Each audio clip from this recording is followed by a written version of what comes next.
অন্যান্য সিএমএস-এর মতো জুমলাতেও প্লাগইনসের ব্যবহার বিদ্যমান রয়েছে, তবে জুমলাতে বেশিরভাগ প্লাগইনস ব্যবহার করা হয়ে থাকে ব্যাকএন্ডের চিত্রকে পরিবর্তন করার জন্য, অর্থাৎ ব্যাকএন্ডে কোন কোন আইটেমগুলো প্রদর্শিত হবে সেটি প্লাগইনসের মাধ্যমে কন্ট্রোল করা হয়ে থাকে। আমরা এই মুহূর্তে দেখতে পাচ্ছি যে আর্টিকেল লেখার সময় আমরা যে পেজটি দেখতে পাই, অর্থাৎ টাইটেল, ডেসক্রিপশন লেখার যে ঘর, নিচের দিকে image, page break, read more, toggle editor, বিভিন্ন বিষয়গুলো আমরা এখানে দেখতে পাচ্ছি। এই জিনিসগুলো মূলত প্লাগইনসের মাধ্যমে কন্ট্রোল করা হয়ে থাকে। পুরো বিষয়টি প্র্যাকটিক্যালি দেখার জন্য আমরা যাচ্ছি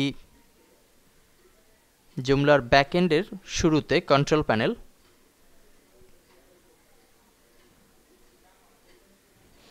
এখান থেকে আমরা যদি বোঝার চেষ্টা করি যে এক্সটেনশনস এর ভেতরে আছে মডিউল ম্যানেজার, তার পরের স্তর হচ্ছে প্লাগইন ম্যানেজার, অর্থাৎ একটি জুমলার ওয়েবসাইট তৈরি করার ক্ষেত্রে ব্যাকএন্ডে যতগুলো বিষয় দরকার হয় প্রায় সবগুলো বিষয়ই এখানে জড়ো করা থাকে। এর ভেতর থেকে যে সকল প্লাগইনসগুলো আমরা ব্যবহার করতে চাই সেগুলোকে টিক দিয়ে থাকি। ধরুন আমাদের আর্টিকেল লেখার জন্য এই মুহূর্তে যে পেজটি আছে সেখানে নিচের দিকে image, page break, read more, toggle editor. আমরা যদি চাই এখান থেকে কোনো প্রকার ইমেজ ব্যবহার করা যাবে না, তাহলে ইমেজের এই বাটনটিকে তুলে দিতে পারি। আর এটি তোলার জন্য আমরা যাব আমাদের প্লাগইনস ম্যানেজারে। এখানে আমরা দেখতে পাচ্ছি যে এডিটর বাটন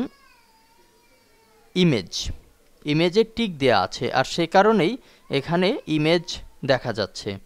আমরা যদি ইমেজের উপরে রাইটের উপরে ক্লিক করি তাহলে এটি ক্রসে পরিণত হবে, অর্থাৎ ইমেজটি এখন আর প্রদর্শিত হবে না। আমরা আমাদের এই পেজটিকে যদি একটু রিলোড দেই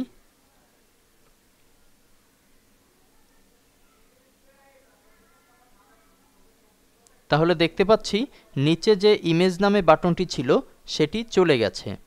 এভাবে করে আমরা আমাদের প্লাগইনসকে আমাদের সাইটে ব্যবহারের মাধ্যমে আমাদের ব্যাকএন্ডকে আরও বেশি কন্ট্রোল করার চেষ্টা করতে পারি।